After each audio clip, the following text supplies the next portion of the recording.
Welcome to the PhoneArena.com video review of the Treo 800w.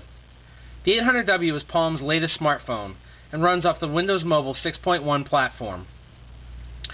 It has a full 320 by 320 touchscreen display, as well as a QWERTY keypad. As you can see, the design is very similar to Treos of the past, but it has slimmed down in nearly every aspect. The screen is 320 by 320 pixels and full touch screen. You can see we have a send and end key here, and we also have dedicated Windows, Calendar, OK, and Mail keys.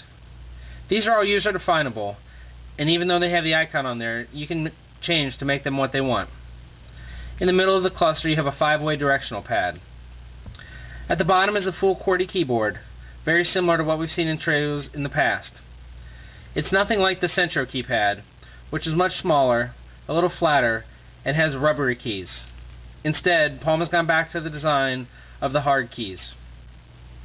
To the left side is simply a volume rocker and a multifunction button, again, user programmable.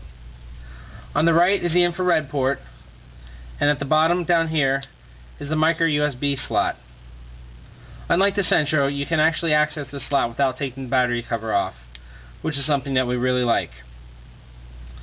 The top has a switch to toggle between vibrate and sound mode, and also has a dedicated button for wireless management.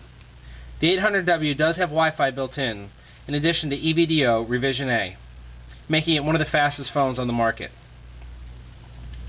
On the back here, we simply have a speaker and a camera with a little self-shot mirror. The battery door slides off, and underneath it is simply the battery. Another first for Palm on this phone is the micro USB charging port, which is found down at the bottom. This doubles as a data port and also acts as the headphone jack as well. The only thing we don't like about the design is the stylus. Like the Centro, it's a cheap plastic stylus that bends easily. For the price that they're charging, $250 after contract, we would have expected to see a metal stylus like Treos of the past. Overall, though, the phone is very well constructed. It has the same soft touch feel that we've seen since the 755p. The phone is a bit narrower as well as thinner, so it feels a lot better in the hand than Treos that we've had previously. Overall, Palm's done a very good job with the design, and we feel comfortable using this device. There isn't much new to report on the interface front with the 800w. Windows Mobile 6.1 was mainly bug fixes that the user doesn't see. The biggest change was threaded text messaging, but that's something Palm's been doing for years. They chose to use their own application rather than the Windows Mobile one, and that's something that we're okay with. You can see our inbox here. We've got a conversation with Tom Smith going. We pull that up and we can see all of our correspondences. We have a text box at the bottom where we can enter our messages, and it almost functions like an instant messenger window. Another nice thing that we have here is the Maps program. This is the home screen plugin for Maps, and from here we can directly type in, say, pizza, or if you want to find a local business, type in the name, and it will use your GPS location to give you results.